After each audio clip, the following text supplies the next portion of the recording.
Hey, this is Stacia, and I'm going to show you a game that was played at the Parma Chess Club between Scotty Robinson and myself, and he had the white pieces.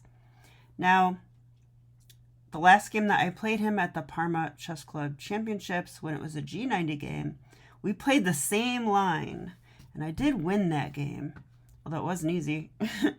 So now we're going to see a different game, and this time it's G30. So let's have a look at it. He opened with the English, C4. I went E5. This is the King's English. He goes knight to C3. I played the Kramnik Sheriff counterattack with bishop B4, knight to F3, and now I simply take. And the idea is to play D6, and now my light square bishop is happy. I can put all my pawns on dark squares. He goes D4, which is probably the most challenging move. Attack this sensitive point right away. And I played E4, attacking the knight. He rotates the knight to D2, attacking my pawn, and now I played F5. Noticing that he can't easily take advantage of the diagonal because it's not currently open. Then he plays F3. So he's looking to break down my big center, or not so big center. And now we have a critical moment because I analyzed this with my coach last time, and my coach pointed out that we should play the move E3 here. And you know, I really wanted to play that during the game, but when I was calculating the lines, I just couldn't understand them. It kept looking bad for me. So, you know, if I don't understand it, I can't play it. That's how I look at that usually. But let's try to see what I missed. This does attack the knight. It just feels like this pawn is very overextended. So after knight to B3, I would think probably F4, solidify our pawn chain. And okay, can he play something like G3? Well, I guess the answer is not really, because he can't really take here. So if I were to play something like knight c6 and he takes here, we have this move right away. That's checkmate. But also, if he doesn't do that, maybe we can just play, instead of knight c6, maybe queen g5, with the idea of keeping this resource available and then playing knight to f6. Because, okay, I mean, basically, if I want to play knight f6 after g3, then I block that. So now maybe he can take. I'm not sure, because we do have discoveries. Knight h5, maybe. Oh, it's the computer. Is knight h5 good? It's actually giving knight e4 is winning. Yeah, I guess this discovery actually works because you can't take the knight because it is checkmate. So, yeah, you can't take the knight, and that knight's kind of annoying, by the way. It's going to go here and attack the queen. Wow. All right, so anyway, yeah, I wasn't sure about these lines, though. So I didn't like something. I don't know what I missed, but I missed something. Also, it was a rapid game, so I didn't want to spend too long. So I was like, well, I'll wait a move. I played knight to f6. He played g3, and this is still following our Parma Chess Club game.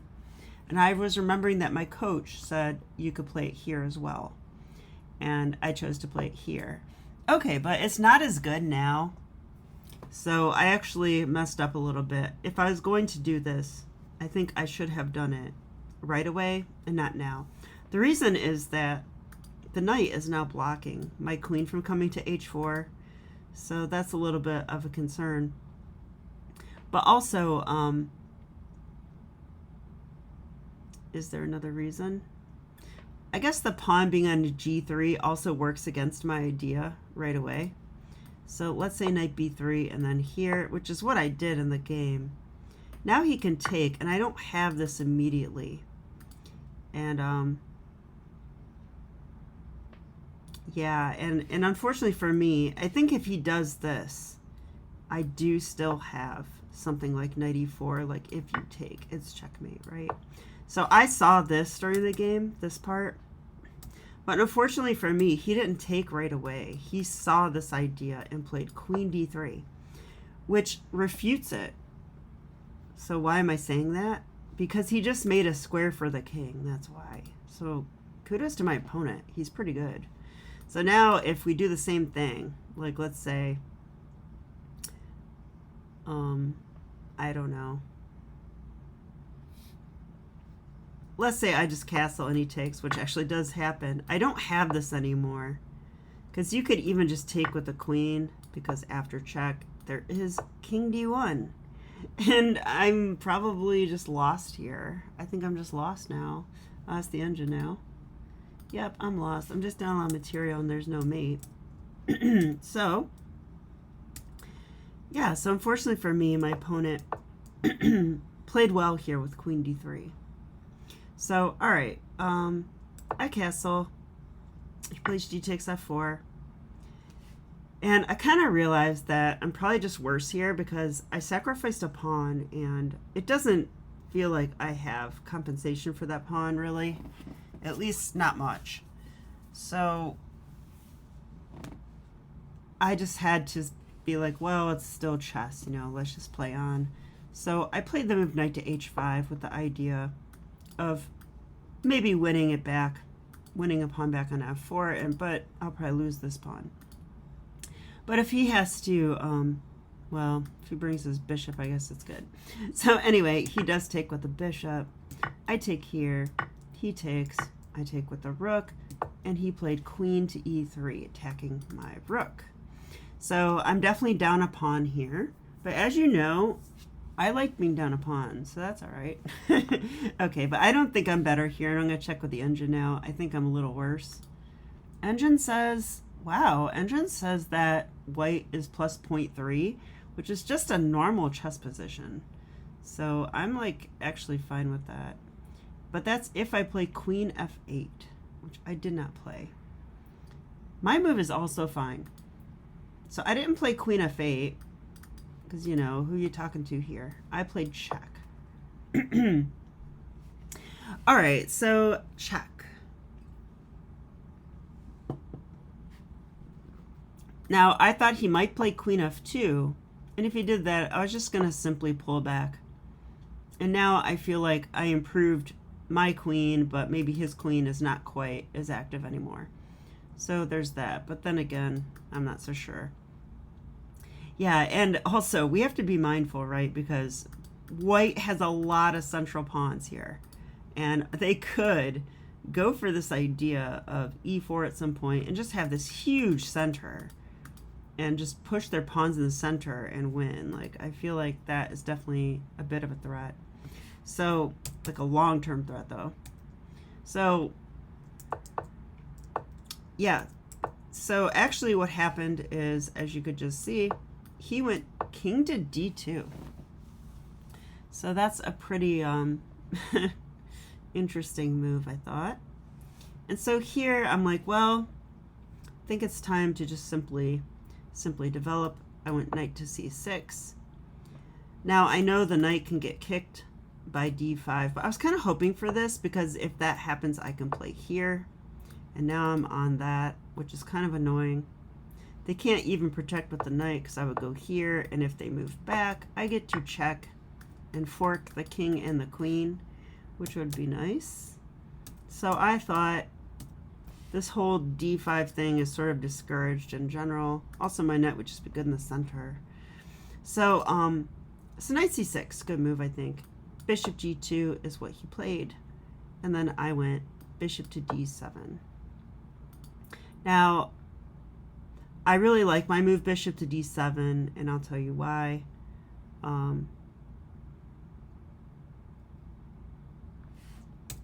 I remember when I analyzed with Michael Jolson, he suggested a5, which I also like. I might like it better because we're threatening a4 in that case. And this knight doesn't have any good squares to go to at the moment. I mean, if they go here,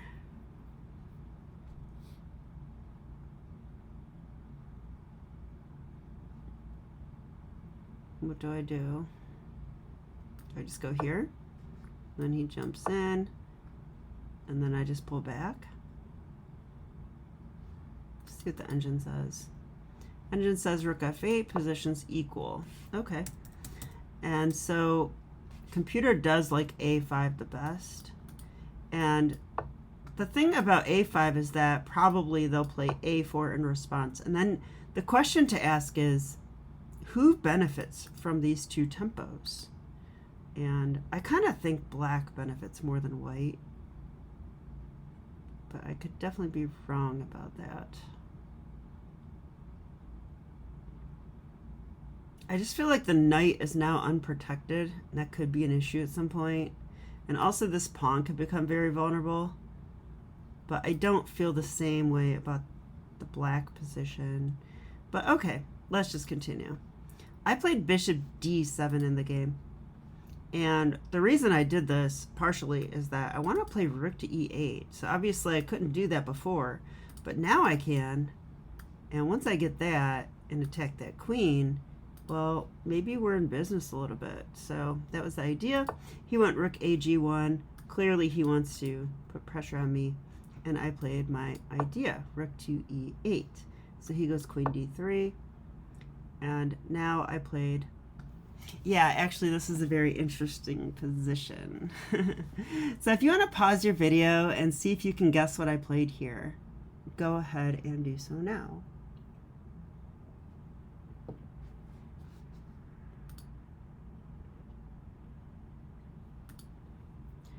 Okay, so it turns out my move is third best, according to the engine, but it's definitely one of the most testing moves, I feel. So here's the thing. I want to play this move, right? I want to play this. But then I think white would just answer with this move e4. And I'm not sure what I'm doing now. I don't really like this so much. If I try to jump in and check, they could just play here, I thought. And that's not good. Like, what do I do? So I feel like I'm just in big trouble. I have to retreat. That's attacked, but not really, I guess. But still, I feel like I don't really have the initiative anymore. And if I ask the engine, it says it's just an equal position, but okay, yeah. I want more than equal, of course. So we can't play bishop f5 immediately. We have to prepare it a little bit. So I did prepare it. I prepared it with the move queen f2. Don't you like that? I'm just plopping my queen in the position. Okay, you can't play here because I take your bishop. You know, so you're not going to kick me out so easily. Also, you can't really bring the queen here because that's protected. It's just annoying, right? It's just annoying. And also notice how I'm pinning the pawn. So now this is a threat. At least that's what I thought. So we'll see if I was right about that or not. Now my opponent's pretty good, especially tactically. So he played bishop to f1, and this is a sneakier move than it looks. At first I was like, what is this? Like, what is he doing? But no, he had an idea with this move. So bishop f1 protects the pawn. That makes some sense. So now I play my idea, bishop to f5. And wow, that queen's pretty much trapped. So I thought I was absolutely winning here. And then my opponent played this move. And I scoffed at it, I must admit. I scoffed at this at first. I'm like, whatever, you can't play this. And then I started looking at it. I'm like, he could play this. Dang it. Like, I don't know what to do here. Yeah, this is tough. And let's try to figure this out now because I have not looked at the right move here with the engine yet. So we're going to look at it together. But if you want to pause your video once again and figure this out, go for it. Okay, so let's think about this very logically. We need a forcing move here clearly, right? Now, this is the first move that came to mind. Queen takes rook. Another move is just to take the queen immediately. Could also do that. And is there anything else? Yeah, I would say moving our queen is another way to go. Also checks. So we would have to look at this and even this, I guess, but I don't believe any of these things really. Actually, do I? So I'm seeing a lot of candidate moves. There's also this move. So there's a lot of candidate moves here. So let's just go through them one by one. I mean, this is how you should evaluate a move like this in a game. But it was rapid chess, so hard for me to do all of it.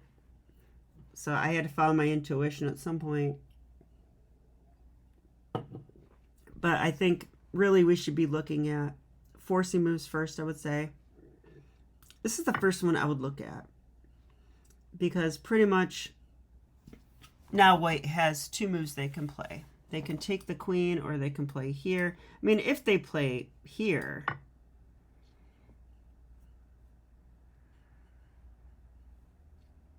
I think I just take the rook.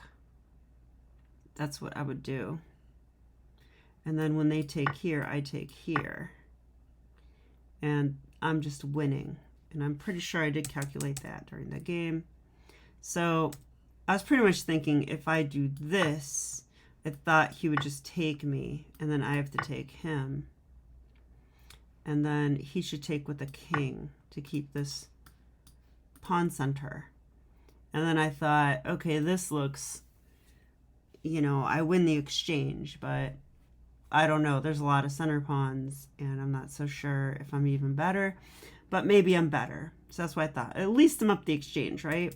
So that's our go-to move if we don't find anything better now. Okay, so another one would be to just simply take the queen. Now, if we take the queen, they take our queen. Now, we can't take that or anything. We have to just retreat, I think. And then they go here. I mean, I don't know. Feels like white has a major initiative to me. So let's see what the engine says. It still likes black, surprisingly. Oh, because we could play bishop takes d4. I didn't see this. That would have been helpful if I at least saw that. But it's not like he has to go d4 immediately. He could do so when he chooses. In fact, he could go e3 first, which would attack my rook, force me back. I have to go somewhere. And then the game goes on from here, right? Like, I don't know, h4 or get the knight in the game somehow. So, okay.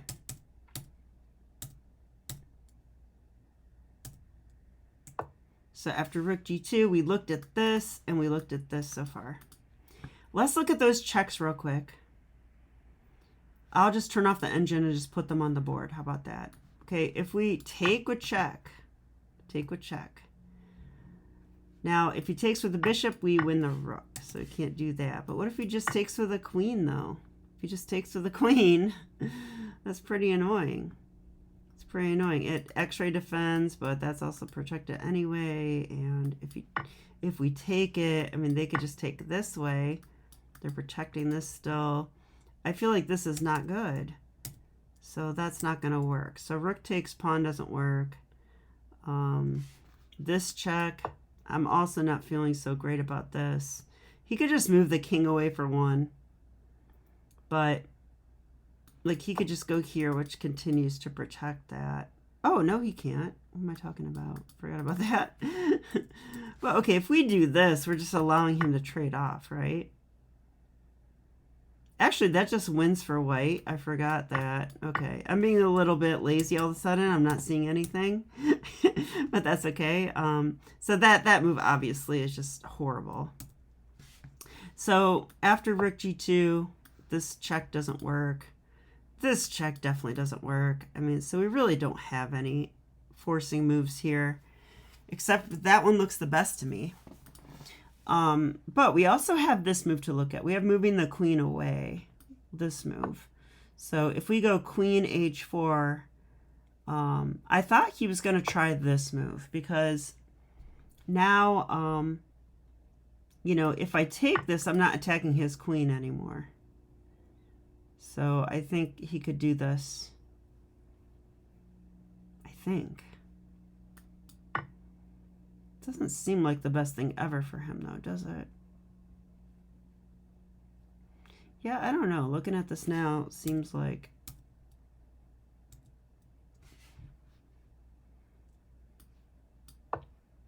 Seems like I could just simply take that. But if I take this way, he goes here. And... yeah, if I ask the engine... This is just winning for black, isn't it? Yeah, computer says this is winning, which is what I thought. But it also says this is even more winning. Just line up with the king. And now they're just in huge trouble, right? They're attacked this way. They're attacked this way. I'm going to move my rook with check and win. Like rook takes d4. So like, wow. I think if we go back now, I think this is the best move. And when I analyzed with Michael Jolson, that's what we thought too. We thought this might actually be the best move. But this one seems okay as well. So let's see what the engine says now. Yeah, the engine says queen takes g2 is the best. So I'm happy to see that. So if here, there is the move e4. Yeah, I forgot about that. That's the whole reason I played queen f2. I just kind of forgot about that. So they go there. And then what do I do?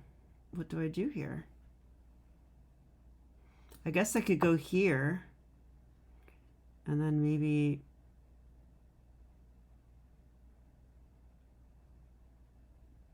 do they move their rook away? Or can they go here to protect?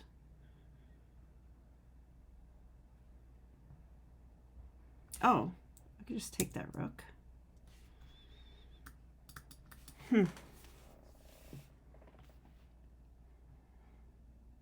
So where do they go? I mean, I guess you go here or something, and then what? I think it's just a position now. I would probably just pile up on the weakness. Let's see what the engine says. Yeah, it's slightly better for black. Okay. These are very this is very complicated stuff. It's a little bit above my understanding, unfortunately. So it turns out I played the best move. So kudos to my opponent then if he saw that this worked for him. But black's still slightly better after this. So I'm glad I found it. I spent about, I don't know, 4 minutes or so on this move, which in a rapid game is no small amount of time, especially for me. So take. Okay. But now I was getting low in time, unfortunately. And this is not so easy to play, but I like my move. Let's see if the engine likes it. Yep, it does. Knight e7. I thought this is the best move because I have to activate this knight. This knight has nowhere to go, right? We have to get him active and doing something. And I found this idea, right? This is actually an excellent place for the knight where he can attack this potential weakness here. And white is going to try to play e3 or e4 and push their center pawns. So I did do this. He did go e4. I went knight g6. He went king e3. I went rook f7 to save my rook. He went bishop to f1. He was preparing to defend this. And then I went here. He went here. And I went here. And at this point, I was under 2 minutes. And I do end up winning this pawn, actually. And I think I just had a better game. And I'm pretty sure I even won the bishop or the knight. I forget which one, but I won one of the minor pieces as well. And then, and then towards the end, when I had less than 30 seconds, I completely fell apart. And I dropped a piece. Then I dropped another piece. And then I hung a fork at the end. I was like, oh my gosh. But, Scotty is a much better blitz player than I am, especially OTB. I know he's beaten Masters before with his blitz, so that's not too surprising. So same old problems that I always have, I guess, but I would say that I outplayed him this game, and I just didn't have the skills to convert at the end, unfortunately. So I got to work on that still. Very important that I work on that. But I hope that you enjoyed the game. This was super interesting. We'll do a quick recap of it now. So this opening is, very interesting, I feel. F3 is just wrong. I don't know why he keeps playing it.